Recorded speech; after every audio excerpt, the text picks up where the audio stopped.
So, from the garden today, because it's a beautiful day, I had a day yesterday when absolutely everything just seemed to go wrong.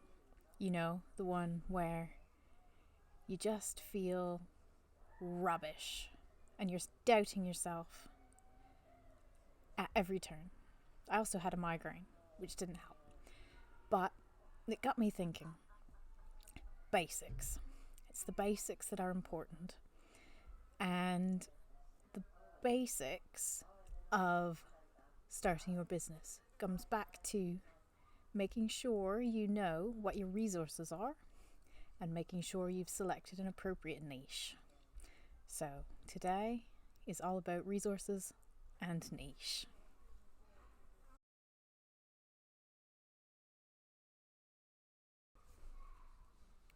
Right, there are three types of resources. You've got tangible resources, anything you can touch, intangible resources, stuff that doesn't physically exist but generates value, and then you've got human resources. So let's start with tangible. Tangible resources are your financing, they're your assets, anything that you'd find within your company books in terms of equipment or land or cash or the ability to borrow cash. So they're fairly easy to define. Intangible resources get a bit more complicated. You've got things like brand, you've got things like reputation, and they don't tend necessarily to be valued within your accounts. So they might be a little bit harder to figure out. And then you come to human resources, where you've got things like your skill base, you've got your interactions, you've got your communication, you've got your cross-functional working. So if you're defining resources for a startup business, and if your startup business has just you, so you'll be looking at tangible things like perhaps a laptop computer, a vehicle, a workspace, a phone maybe. Intangibles will be things like your personal reputation, any relationships that you've built, so with customers, with suppliers, with previous people that you've worked with, maybe with colleagues.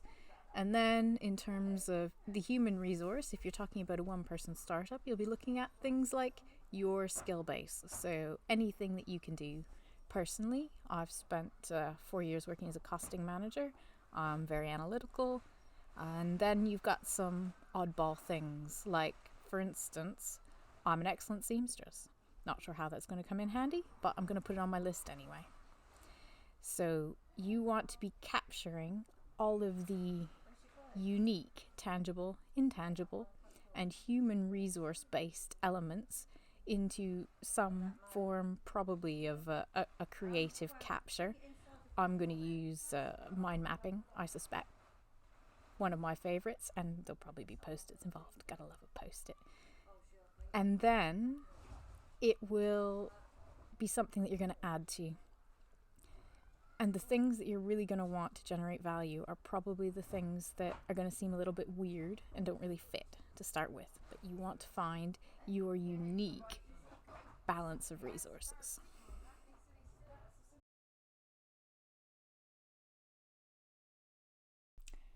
So, moved inside briefly, just because between the barking dogs and the neighbours enjoying a barbecue, it's getting a tiny bit loud outside. So, the next thing I want to talk about, or the final thing I want to talk about, is niche. Now, I had a moment yesterday when I was struggling, and the thing that I was struggling with was making sure that my niche was sufficiently defined. So, a niche is the subset of the population that you are wanting to target as your audience. So for Flea Corporate, my niche are the people who want to leave their corporate lifestyle to become entrepreneurs, but are the action takers who are going to do it. Now, a vast majority of the world would love to leave corporate life, but they're not willing to put in the effort that it takes to become an entrepreneur. And that's absolutely fine. But they're not the people that Flee Corporate is designed to appeal to. It is the 1% of the population who are willing to put in the work and actually make it happen. So that is my specific niche for Flee Corporate. The value of a niche, and a very specific niche, is that when you're developing your audience, you're not trying to be everything to everybody. What you're actually trying to be is something very specific to a small subset of the population, which makes that small subset of the population much easier to find and much easier for them to find you. So in your specific niche, you will know the age of the people who are you're targeting to find and who are targeting to find you within the leave the corporate world. The majority of the people doing that kind of keyword search are around about my age. They're between the 35 to 45. So happy days, I know how to talk to you. You want to know gender. So gender, you've got both male and female who are looking to leave corporate, so that's fine. Whereas you might be looking at a specific niche that is targeting just moms, for instance, or just dads, or athletes, male athletes who want to lose body fat and maintain muscle. That would be a very small niche specific. So niche is the focus. It's focusing your efforts down onto exactly who you need to talk to, exactly who your product or service is designed to appeal to. And by doing this, we're not trying to be everything to everybody. We are trying to be something specific to a very small segment of the population.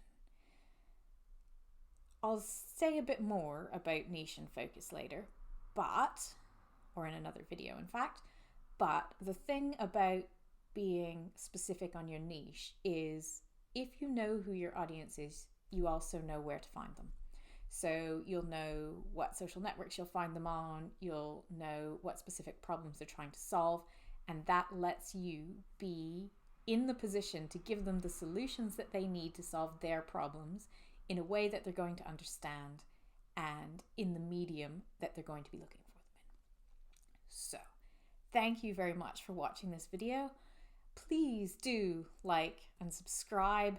Come see us on the blog, see us on Pinterest, and I will talk to you again soon. Have a lovely day.